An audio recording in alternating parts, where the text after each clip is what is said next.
Bonjour, je vous présente cet ouvrage. Emmanuel Kant, critique de la raison pratique.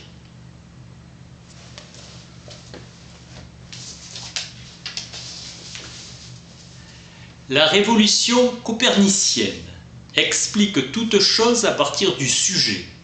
L'ouvrage actuel porte sur le sujet moral, défini cette fois par la liberté qu'il définit transcendantale.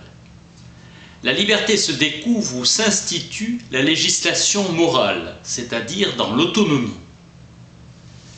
Si la loi morale ne nous était pas connue, nous ignorerions la liberté.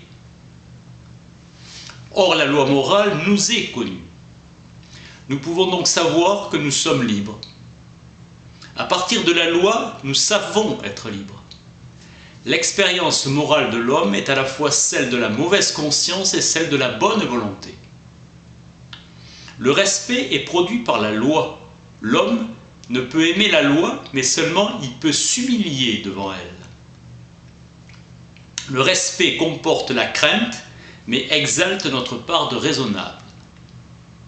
La moralité repose sur la loi, et la loi n'est pas aimable, mais respectable. La vertu est le souverain bien. Le bien parfait étant le bonheur.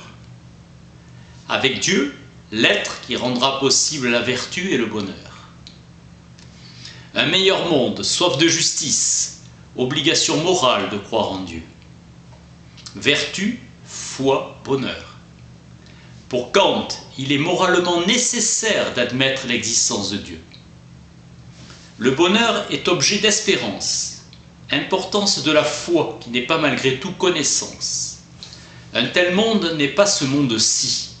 Le concept de la liberté est la clé de voûte de tout l'édifice de la raison pure. Être heureux est désiré par tout être raisonnable, et donc un inévitable principe déterminant de sa faculté de désirer. Le désir du bonheur est universel. Chacun pose ce désir comme principe déterminant de sa volonté.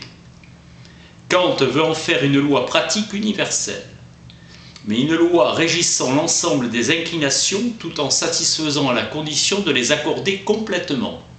Voilà qui est parfaitement impossible. La foi est un pont entre la vertu et le bonheur. Seule une volonté libre peut servir la loi.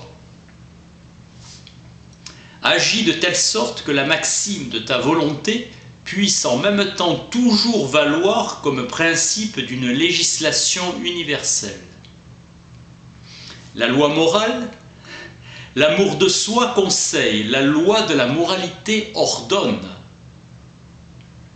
Les seuls objets d'une raison pratique sont le bien et le mal, faculté de désirer, objet nécessaire de la faculté d'aversion, conformément par tous les deux à un principe de la raison. Pour tous les deux. Le bon étant utile. Le bien et le mal se rapportent aux actions et non à l'état de sensibilité de la personne. Ce qui est essentiel dans la valeur morale des actions, c'est que la loi morale détermine immédiatement la volonté. Le caractère de toute détermination de volonté par la loi morale, c'est que la volonté soit déterminée uniquement par la loi morale, comme volonté libre. Ce sentiment, sous le nom de sentiment moral, est donc produit uniquement par la raison. Il sert de mobile en vue d'en faire une maxime en soi-même.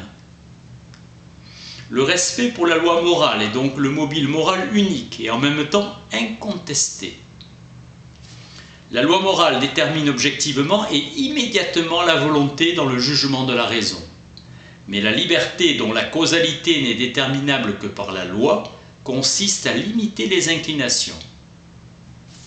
La conscience d'une libre soumission de la volonté à la loi est donc le respect pour la loi. Cette loi qui inspire le respect est la loi morale.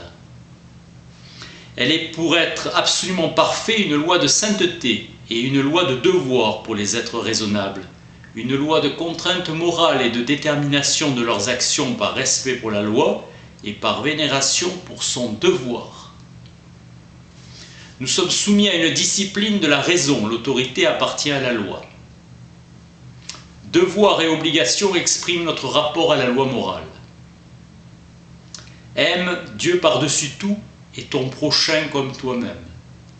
L'existence de Dieu nécessairement liée à la possibilité du souverain bien. La loi morale m'ordonne de faire du plus haut bien possible dans un monde l'objet ultime de ma conduite, de toute ma conduite. Seul Anaxagore a fait une théologie rationnelle pure.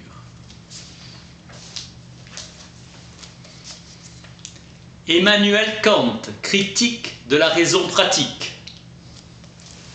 Merci.